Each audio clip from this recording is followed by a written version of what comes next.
Welcome to The Difference Engine, the show for tech founders, investors, and innovators.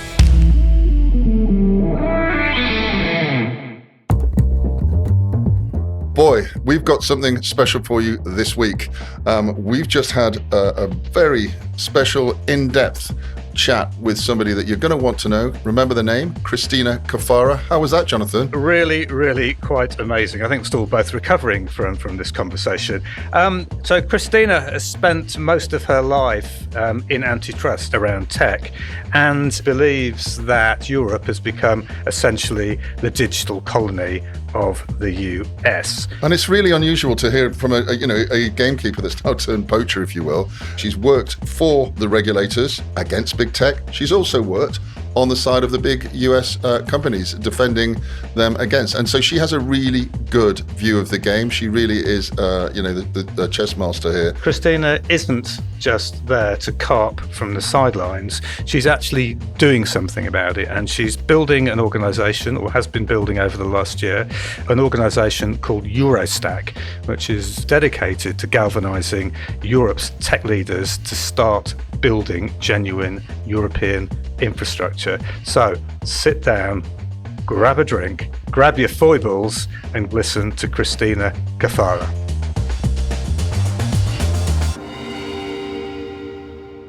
Christina, thanks ever so much for joining us here on The Difference Engine. We are delighted to have you. Could you give us a little bit of background on EuroStack and yourself, please? So maybe we'll swap things a little bit, because in order to explain how EuroStack comes about, I need to give you a little bit of sense for my own journey. The two are very closely related. And what motivates EuroStacks personally is a journey indeed. Just very briefly, I have a career in antitrust as an economist. I spent 25 years doing antitrust and regulation. The antitrust people are those who just defend typically a client in front of a judge, in front of a regulator for a particular merger, for a particular case. And of course, cutting to the chase, the European Commission has been, at least on paper, quite a pioneer in enforcing rules against digital platforms since 2010. So in that kind of flow, I was very involved since then, pretty much in all of the cases that the Commission and then the member states and then also the US initiated against digital platforms. And this is pretty much initially antitrust. So the Commission started moving in 2010 against Google. They started with Google's search, and then they opened a case against on Android and then AdSense. And then they pursued cases against Apple, against Amazon, against Microsoft, in which cases I was actually involved on the defendant side, because at the time, as a consultant, those were my clients. So this is to say that I've been very deep in the tent of antitrust regulation, but also worked for some of the biggest platforms. So I have, I think, a vision of the business model in various cases and the importance to think about things in business model terms, which is the thread that goes into EuroStack, as I'll explain in a moment. The net result of all of that regulatory and enforcement effort, in fact, initially antitrust effort, has been a fat zero. Nothing has really been achieved. The Commission has sought to, of course, establish and affirm that what they were doing was clearly unique and pioneering, and in some sense it was. But when you look at what matters, which is outcomes, did this shift anything on the ground? Answer no, because the result of all these cases has been absolutely no change on the ground. These companies are bigger than ever, with market caps that are bigger than Canada. The reality is that antitrust achieved nothing. Then you've had in Europe a pivot towards regulation. So instead of saying to companies, you've done this bad stuff, we'll now try and correct you, delay and late and so on, we'll try and tell you exactly what you shouldn't do. Again, and for reasons that we can indulge in if you have time, that entire regulatory design was destined to fail.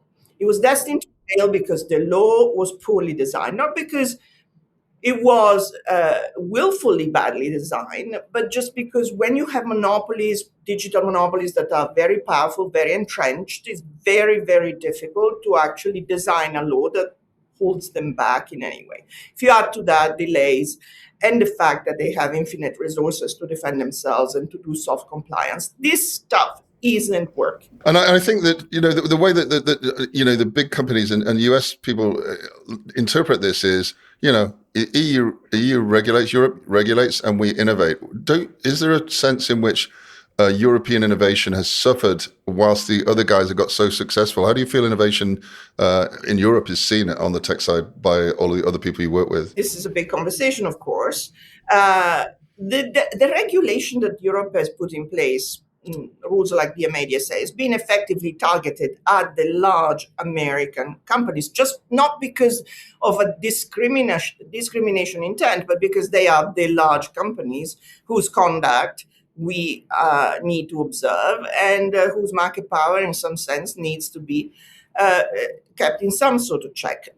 There is a big narrative in the Trump administration right now, which is the result of very successful lobbying by these companies who've been capable of weaponizing the White House. And the narrative is Europeans are targeting us because they don't have any successful firms of their own. This is effectively a form of discrimination and extraction and taxation, and we should resist it at all costs. To which you get the feeble European response that says, no, but we will continue to enforce rule of law. This is our institutional right. All of these feeble set of answers. The reality, though, is that we find ourselves in the paradoxical situation of defending a regulation because of the kind of characterization on the other side that this is extractive and discriminatory, that actually is doing nothing for us. And here comes EuroStack, and this is what I really wanted to really get to. Yeah, please. Because even before Donald Trump, even before the way in which his administration is being weaponized completely irrationally by the digital tech companies to protect themselves from what they see as just an annoying interference in their business, not existential, but annoying. Even before we get to that, there is a clear sense that these rules don't do almost anything. They nibble at the margin, they do things that are really marginal, but it isn't because of the Trump effect. This law is an ass. And as an ass, it cannot deliver very much. This is what led me then to think about, so what are we really doing? Because and this is the nub of the issue in EuroStack, having effectively focused all the energy, having taken all the oxygen in the room to essentially advertise that we as Europeans were regulating big tech with bicep emojis, all sorts of nonsense on social media by our regulators. What is absolutely clear is that not only have we failed to control Google search and Apple App Stores and Amazon e-commerce, all of these app and services, but the entire infrastructure on which this operates. So the entire thing from cloud to software to connectivity is actually owned by non-European. And that exposes us, of course, to problems of security and resilience and more, I would argue. So to me, the motivation for EuroStack, having had this big, long career in antitrust, having come to the point at which it is very clear that antitrust and regulation are a complete failure and will not deliver us an industry, the question for Europe is, what will we do that allows us to build? Now, have DMA and DSA prevented Europeans from building? No, they've only come into force 3 years ago, and it's not what has prevented Europeans from building. They have sought to tame the giants, but Europeans are not in that league. They have been giving European companies some hope that they could possibly benefit from these laws by giving them an opportunity. But again, they are completely ineffectual, so there is no upside. Christina, why is it? Because, this is what I'm saying when I talk about business models. You tell me how putting another app store in here or telling Google to somewhat change the way in which they allocate search is going to create me a cloud industry for Europe, is going to create to me a software industry for Europe, is going to create me a chip industry or any connectivity industry. The two shall not meet. We are talking about regulating them. I mean, you Brits, let me tell you a story. You understand the novel Gormenghast, or at least you will have heard it. I heard of it. Melvin Peake. Yeah, Melvin yes. Peake. Yes. So when I came to this country many years ago, there was a fabulous adaptation of the novel Gormenghast, which is, of course, this famous trilogy about how this mythical castle in a mythical place inhabited by his lordship and his ladyship, very eccentric, just carried on. And then there were at the bottom of the castle on the ramparts these kind of peasants. They were known as the wood carvers. And they were scratching at the door of the castle and kept saying, "Let us in, let us in." And his lordship from time to time would look down from the turret and say, "Who are you?" "Oh, okay, come in. Ground floor only, don't move the furniture." So this is Gormenghast Castle. Apple owns it. This is a really interesting, and I love the setup here where you're talking about all the oxygen in the room being taken out by effectively the category leaders. We think about software, the way Jonathan and I think about it is categories. You win a category, then you win a market afterwards.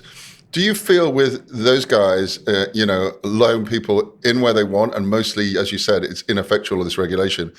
Let's talk about the bit that we should focus on, I think, from your narrative, which is European innovation. How do you think those guys and the world views European innovation as second rate? No. European innovation is second to none. We have tremendous research, tremendous universities, tremendous capabilities in the research space. This is well known to all. The problem we have in Europe is the stuff that is invented and created at the level of prototypes of ideas. Startups don't stay. This is, the diagnosis is known to my cat. They don't stay and they don't scale. Why not? And again, we can describe the diagnosis again. We heard it 100 times, because there is no capital markets union, because there isn't enough risk capital, because there are barriers to entry or to expansion across member states. We know that. The issue with Europe is not lack of innovation. The innovation is there. It's lack of opportunities to actually fund it and fund the growth, the startup growth and the scale up. Our last episode, or the episode before last, we looked at some of the figures. I think they were from Balderton. Jonathan, you could maybe help me out with that. Things seem to be turning around a little bit on the funding side, but there seems to be, what you're describing is a problem to own the narrative. And if somebody else owns the narrative, you start to have a bit of a negative view of maybe what's possible and what's not possible in terms of scaling these great prototypes and innovations into becoming global category leaders. It seems like the problem is almost at the imagination level or the narrative level, not just the regulation level. Well, I mean, it'd be nice to think that that is the main or the only problem. The problem, I mean, there is no question that these barriers are real. I mean, that lack of funding and the fact that there exist barriers, we are a fragmented market, which is not essentially pulling its weight, are absolutely facts. And the fact that, the paradox is that Europe is an incredibly rich continent and one which saves much more than America. So in Europe, we save 1.3 trillion euros a year. Americans save 700 to 800. So we are almost double the size of saving, except we send 200-300 billion every year over to the US as risk capital.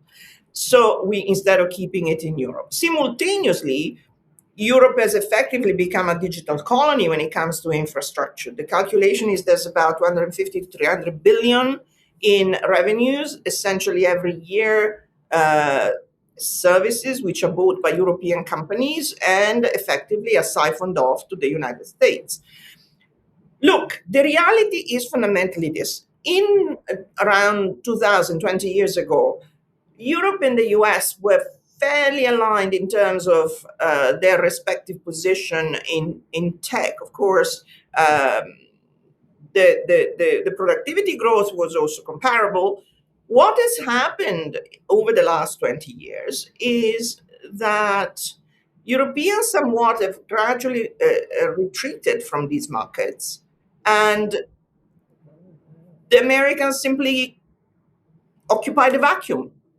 There is no sense in which this is their fault. This is a fight that I always have. EuroStack is not about in some way demonizing or guilting the Americans for doing exactly what they should be doing. I was there when Amazon entered Europe. They established a headquarters in Germany, and then the instruction from Seattle was just roll France, Italy, Germany, Spain, UK. And they did. They created an incredibly efficient logistic structure, which killed effectively the Belgian post, the French post, the Spanish post, and so on. Is it their fault? No. This is a great diagnosis of the problem. You have decided to, as we say, take the bull by the horns. You have formed EuroStack. And can you talk us through what EuroStack believes is the solution to bringing Europe forward in technology, to at least catch up with the United States, to at least catch up with the pace that's being set in China? EuroStack is a movement. It isn't a product. It's a group of people who actually believe we need to absolutely act at this point, and certainly not wait for our distinguished regulators and bureaucrats to do something. They had the opportunity to do something for a very long time, and they did nothing other than shower money, helicopter style, in random things that didn't really achieve anything. So Stack, of course, refers to the value chain. We're thinking about everything from chips to apps. It's not just cloud, although cloud is an important component of this. Some people kind of confuse me as some sort of cloud champion. No, I mean, it's no more than one of the components of, but an important one. And then, of course, AI. Now, the reason I created EuroStack, and I really populated it with CEOs and business tech businesses, is precisely because I do not believe that the regulators, the bureaucrats, the politicians have the capability and the vision to remotely design the future of the European industry. It is something they're not equipped for. You need business people and tech people to actually lead the way. So my position in EuroStack is that we want to get away as much as possible from a notion that the bureaucrats and the institution need to lead. They're not equipped, educated, and capable of doing it. They can be useful allies. You want to throw some money in? By all means, my friend, but don't even for a moment think you can lead.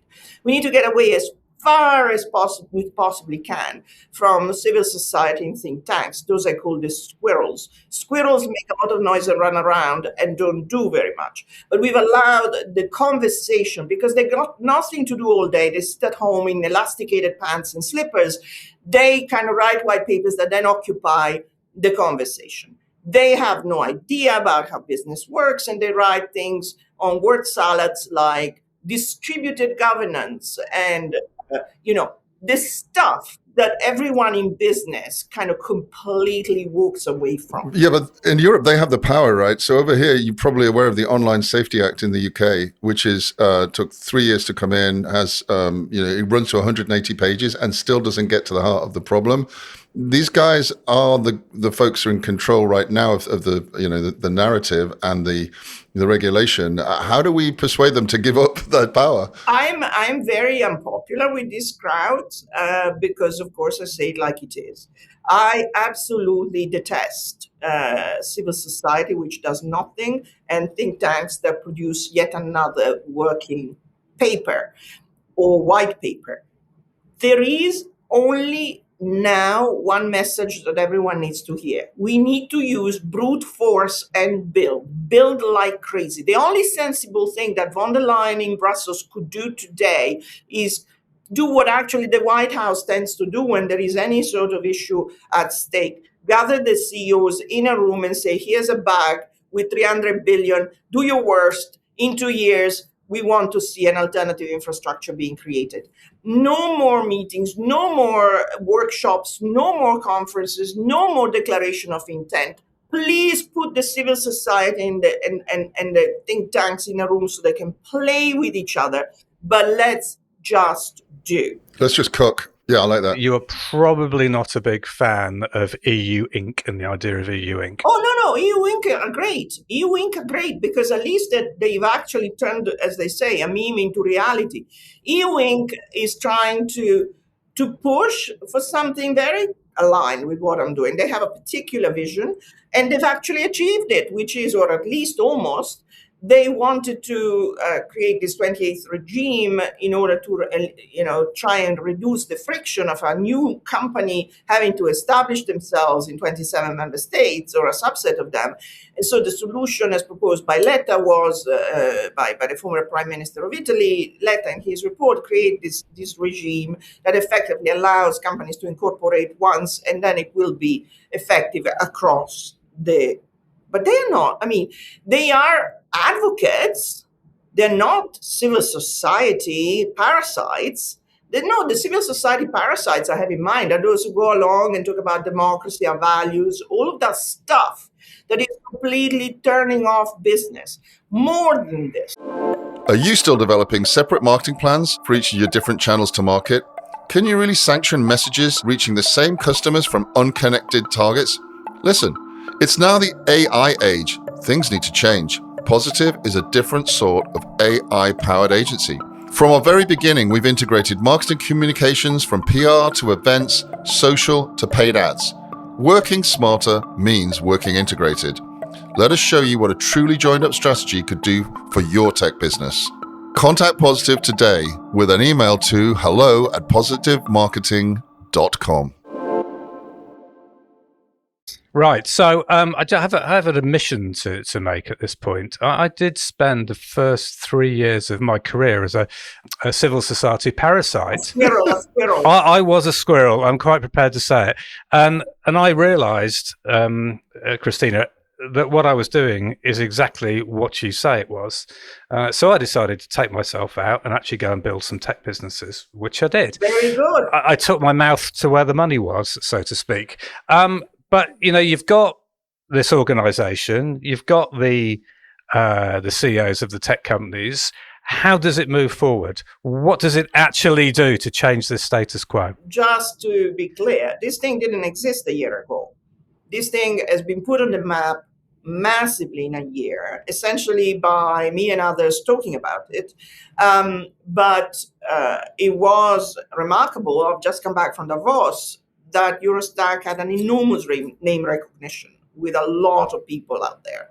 Even if when you mentioned EuroStack, it was immediately known. They didn't know the full story or the background or the actual mission, but the name certainly has caught the imagination. At the same time, I'm not a lobbyist and I don't want to do a lobbying institution. I will never be a lobbyist. I have a career as an expert in the past. I don't do it anymore, but I will never turn into a lobbyist because that's the second worst category of people after the squirrels. So I'm not a lobbyist. So that is one thing. I haven't asked to the 400 companies that are that have signed up to EuroStack to just pay any fees or to just contribute in any way, because I don't want to create the expectation that I will be their lobbyist. No. And I want to be able to say, I ain't your agent, I'm not your lobbyist, you off you walk. The intention, however, practically, what can we practically do, is to really motivate demand to essentially put their money where their mouth is, as you just said. We are not going to move the dial just with conversation and with great awareness of the problem. We can diagnose 20 million times and scratch our chin, but that doesn't move the dial. What we need to see is demand shifting, contracts being signed, money being made, and that, of course, triggers the virtuous cycle of investment. to any one of these businesses, and of course this will be very familiar to you, but not to the squirrels because they never talk to a business. When you talk to any business, they say, listen, I don't necessarily need subsidies. Subsidies give me the wrong incentives. I need to have some form of guarantee of demand. If I can sell my product, I can then go borrow money. I can find the money somehow.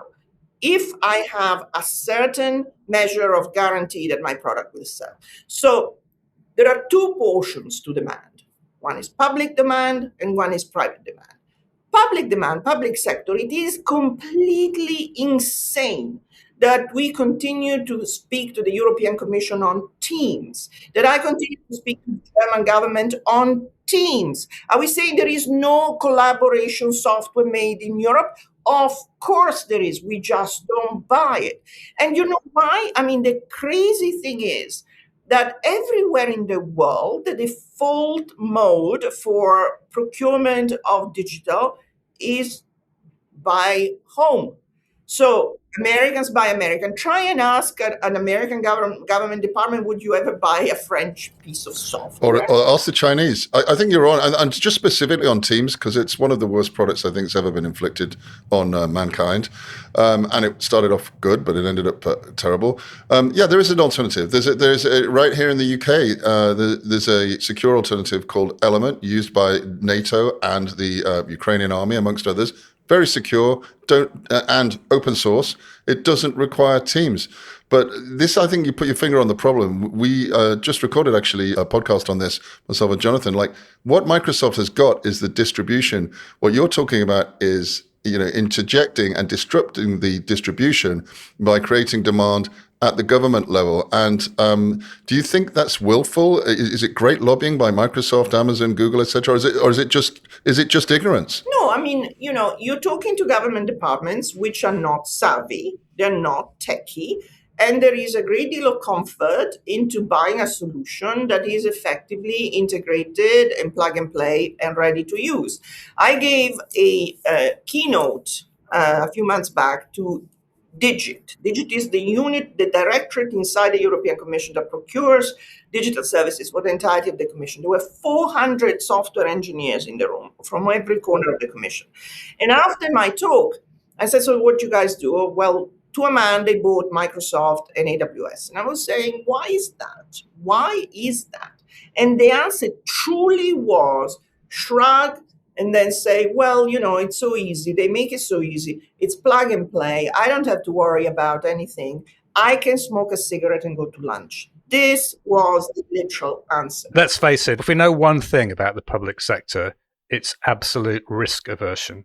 And the old phrase used to be, nobody ever got fired for buying IBM, and that continues. So given this inertia, given the fact that, of course, Microsoft and AWS are extremely effective, as you said, with distribution, we need mandates. We need mandates that say to the public sector, thou shalt buy European, at least for a portion of the demand. I'm not saying 100%, but can we have 30, 40% of our own demand, please? Thank you.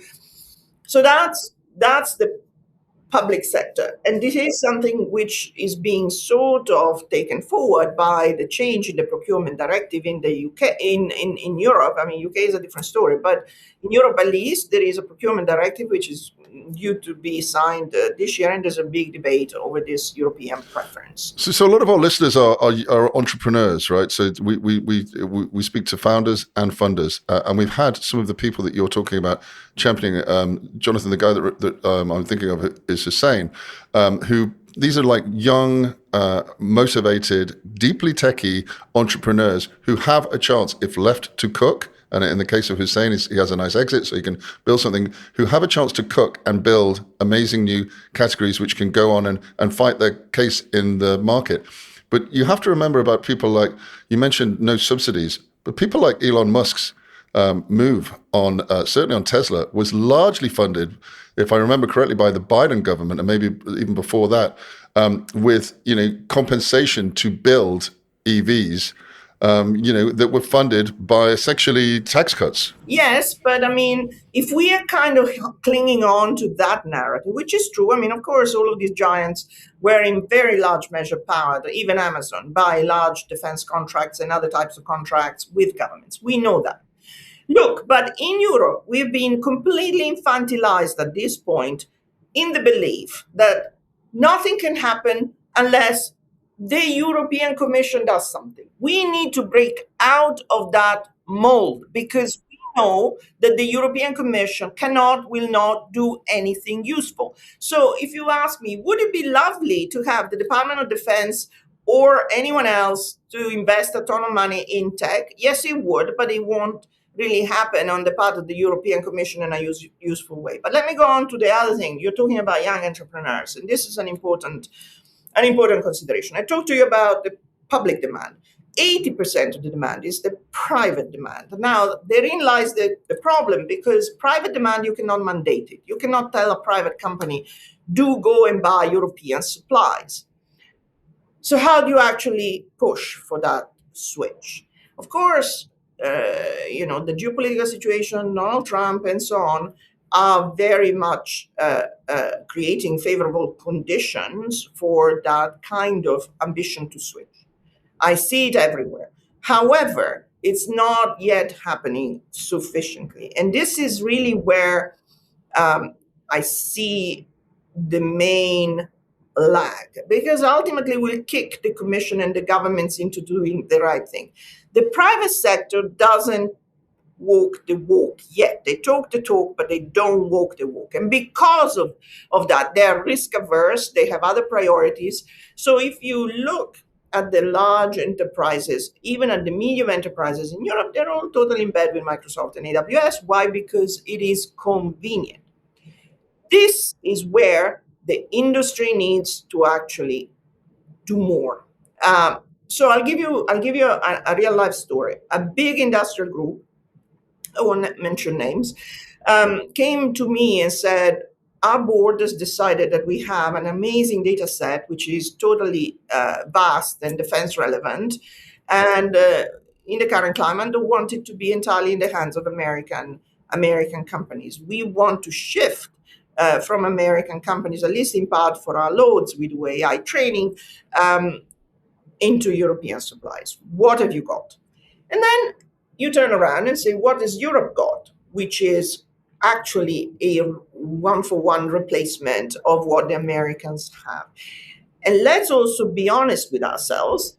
If one is looking for an entire end-to-end replacement of AWS or Azure, there isn't one. So if I turn around and say, what can we produce? What can we offer this large industrial company that is equivalent? We have a number of cloud companies in Europe. We know who they are, OVH, Ionos, and Vrock, and Exascale, and all of them. We have dozens of different levels of sophistication. We have terrific software. Europe, of course, because of open source, is the magician of software. We have tremendous software. And then we have some AI applications that are also very specific and sophisticated. However, if you go back to a large industrial customer and say, look at this, I've got a lovely set of things for you to choose from. The answer is, I'm not going to sit here stitching together bits and pieces into an end-to-end offering. You need to just put it together. So the companies go back, and what we did was put together 4 different collaborations. So this one with this cloud and this software, and this one with this other cloud. And that's kind of getting closer. But again, what we need to do as Europeans is also offer the customer not just the technical integration, but also the contractual integration. Because, of course, the customer says, whoa, am I supposed to contract with 4 different companies, the cloud, the software, and the AI? Who has got the contractual responsibility if anything goes wrong? Who is the principal contractor? Now, all of these things are not beyond the will of man. I mean, if one was in the United States or in Texas, where I spent a lot of time, I said to my lawyers, the customer wants these contractual structures. Say, okay, we'll get it to you Tuesday.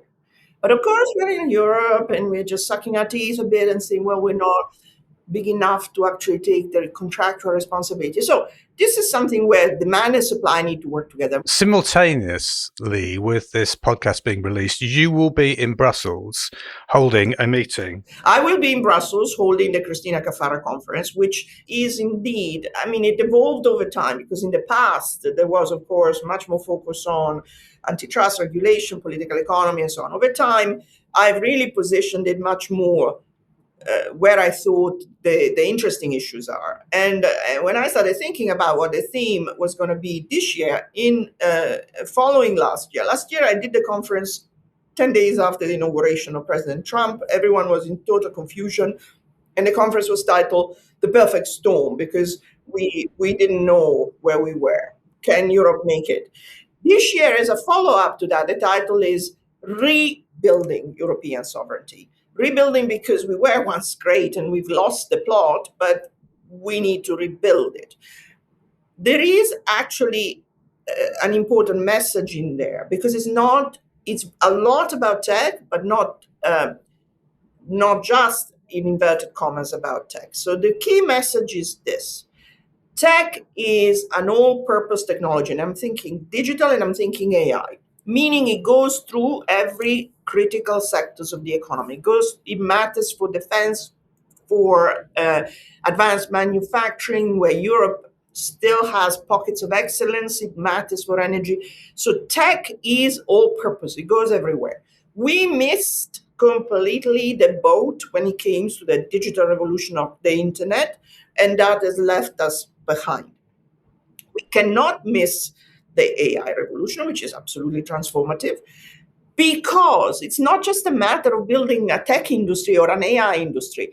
It will matter for us standing in every critical sector of the economy, in manufacturing, again, in defense and so on. So the thread that the conference has is really to start from digital and assert that, digital matters for growth and productivity, not just because we want to have a digital industry. This stuff matters for the economy as a whole.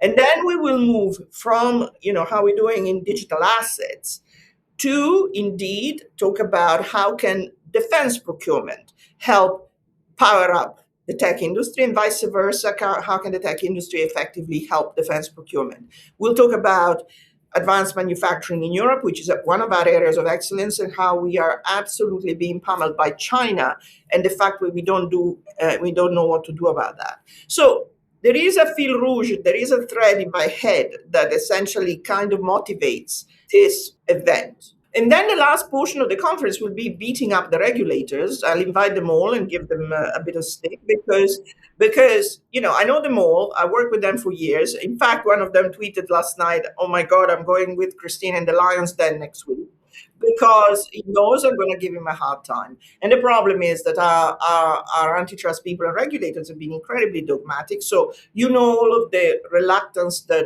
all of the pushback of our commissioners against the idea of national champions.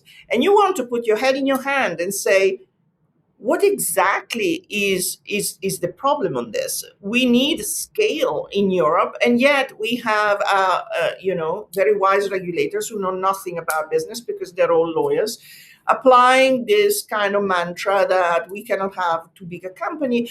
Look, in normal times, maybe we are in a total terrible predicament. I have another question for you. This is slightly controversial. You were just in Davos. Obviously, there was a certain gentleman there who took out all of the oxygen from the room. Do you think, in a strange way, Donald Trump has done us and Europe a favor by pointing out just how clear the deficit is, as we said, in defense, which obviously means tech, which could potentially lead us to a rebirth, a renaissance from an economic point of view? In a strange way, has he helped? Well, this is not a novel idea. there is a very strong view that it is helping.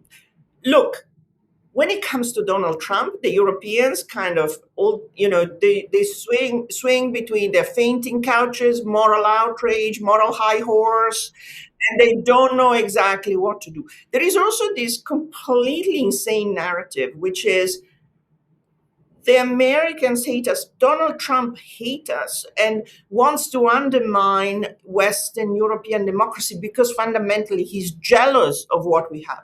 I've heard the craziest thing from the squirrels mainly, but most also from politicians.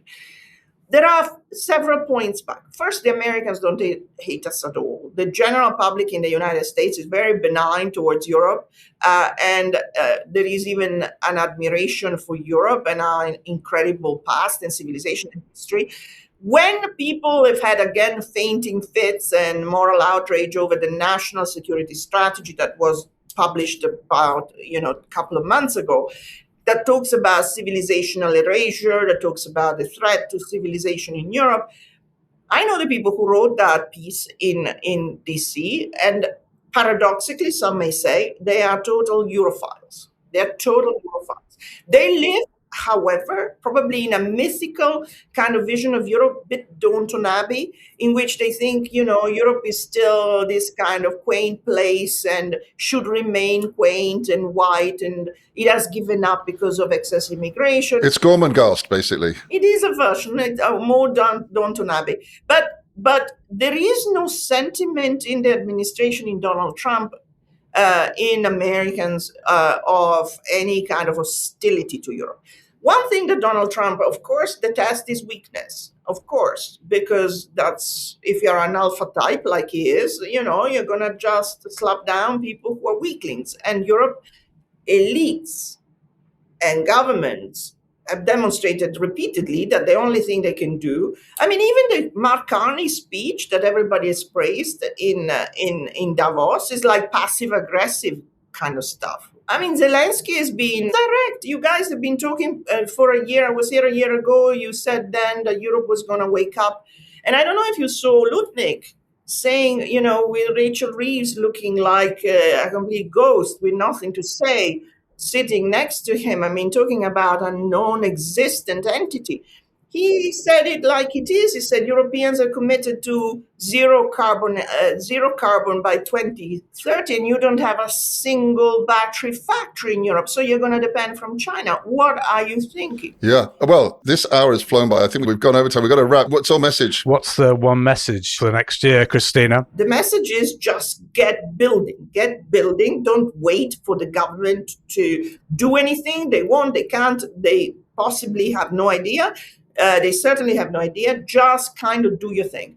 Build, because that's the only thing that's going to keep us afloat. And do it by yourself, for yourself. The money is coming. The last thing I will say is that the money, private money, not public money, subsidies, is turning to Europe. In the last few weeks, big funds like EQT, like Atomico, like Prosom have declared they have a European funding strategy. They see early profit opportunities coming up in Europe. Andrew Klinger just announced Prototype. A number of people, I've got people kind of building a EuroStack fund for me. Thank you so much. Really enjoyed it. Thank you. Thank you so much for having me.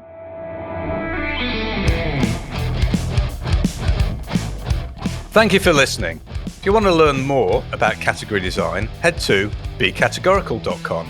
If you need help designing and dominating your category, then get in touch. Contact details are in the show notes.